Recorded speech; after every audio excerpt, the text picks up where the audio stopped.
In front of me I've got Nubia Red Magic 7. In this video I'll show you how to add different types of cards to Google Wallet.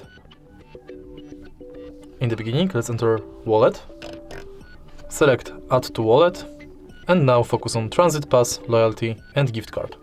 First let's enter Transit Pass, and if you are able to find your trusted way, select it. You'll be redirected to a website where you have to finish the inside form. Next, let's select Loyalty and select loyalty card you would like to add, for example, Payback Poland. Now you can scan your card or enter member ID manually. And the last card you can add to Google Wallet is Gift Card. Similar to loyalty card, select Shop, enter card number, PIN, balance your notes, and in the end, select Add to Wallet. And that's it.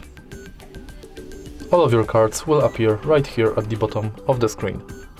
If you find this video helpful, please leave like, comment and subscribe.